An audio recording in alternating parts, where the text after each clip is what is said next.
Hello, welcome to Breakthroughs from Science Mission. I'm Sadashiva Pai and going to discuss a couple of breakthrough papers published in the week of July 7th. Let's start. First we'll discuss a paper published by Sue Kuriyama in Journal of Cell Biology on the role of LPA receptor 2 on cancer metastasis and embryo development. Why is this paper so important? Collective cell migration and epithelial mesenchymal transition are important during cancer metastasis and embryo development. Authors demonstrate that protease activated receptor 2 plays a role in CCM and EMT. They also show that PAR2 acts via N-cadherin to enhance EMT and CCM. Let's look at the data.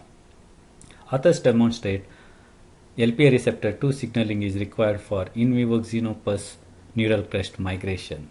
Blocking of LPA receptor 2 using antisense morpholino impaired NC migration in vivo.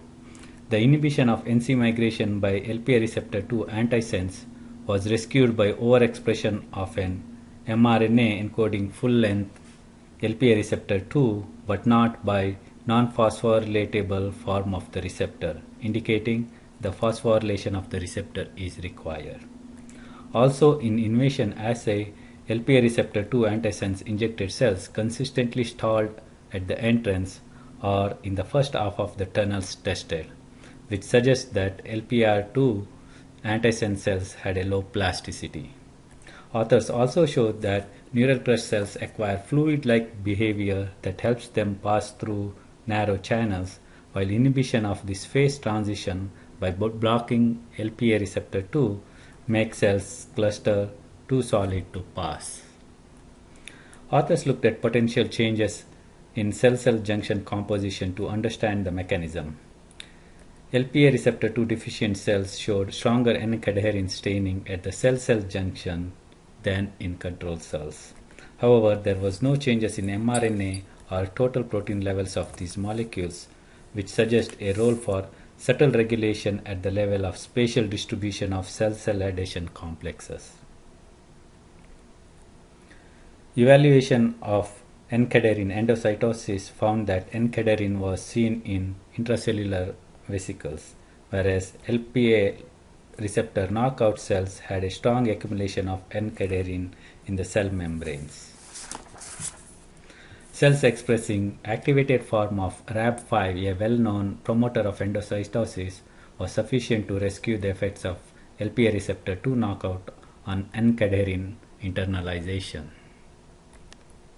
In cell dispersion assay, authors found that neural crest cells injected with the control normally break away as single cells, whereas LPA receptor 2 antisense failed to do so. Dispersion defects could be rescued by LPA receptor 2 antisense cells by lowering calcium, blocking N-cadherin expression, reducing N-cadherin binding in trans with a blocking antibody, or increasing endocytosis with an activated Rab5. Authors also show both in vitro and in vivo cell migration assay that inhibition of N-cadherin or activation of N-cadherin endocytosis in LPA receptor 2 deficient mice is sufficient to restore plasticity. An analysis of neural crest migration after inhibition of N-cadherin using morpholino, overexpression of diligent contrast lacking the cytoplasmic domain, and a catenin binding domain demonstrate that the importance of N-cadherin for collective cell migration in vivo. Authors also show a model to demonstrate the role of N-cadherin in CCM. So this paper provides clues for cell cluster migration in the presence of LPA receptor 2 and show the importance of N-cadherin in the process. Next, let's look into a paper published by Loctosham and colleagues in Science. Authors demonstrate that MurJ is the Flippase required for peptidoglycan biosynthesis. Why is this paper so important? Understanding bacterial cell wall is crucial for the development of targets for new antibiotics. Identity of Flippase is necessary for the bacterial wall integration is controversial. Authors demonstrate that MurJ is indeed a Flippase. Lipid-2 is a disaccharide pentapeptide that is synthesized at the cytoplasmic leaflet of the inner membrane. Lipid-2 must be flipped across the membrane for cell wall synthesis. Authors developed an assay for flippase activity. Toxin colchicine M, col M, when added to E. coli is translocated into the periplasm where it cleaves lipid-2. When peptidoglycan is labeled with tritium for its unique amino acid, labeled products will be released into the water fraction if flippase works inside the cell in the presence of col M and lipid fraction was reduced. MTSES that neutralizes cysteine in the protein by itself did not have much effect with MurJ wild type, then did not have any cysteine. But in the presence of mutant MurJ, significantly less water soluble fraction and more lipid fraction was seen, indicating MurJ is a flippase. The result is further confirmed by the growth of the cells, which is blocked by MTSES in the mutant, while supplementation of MurJ restores growth.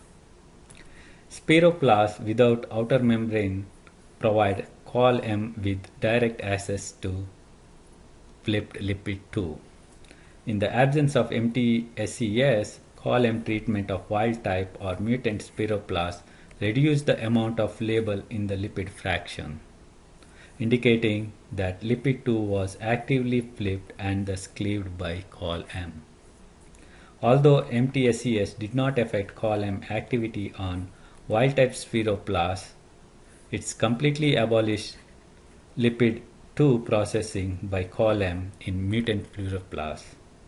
Moreover, lysis of MTSES treated mutant spiroplasts restored lipid-2 processing, indicating that the intact IM impeded the access of col M to lipid-2.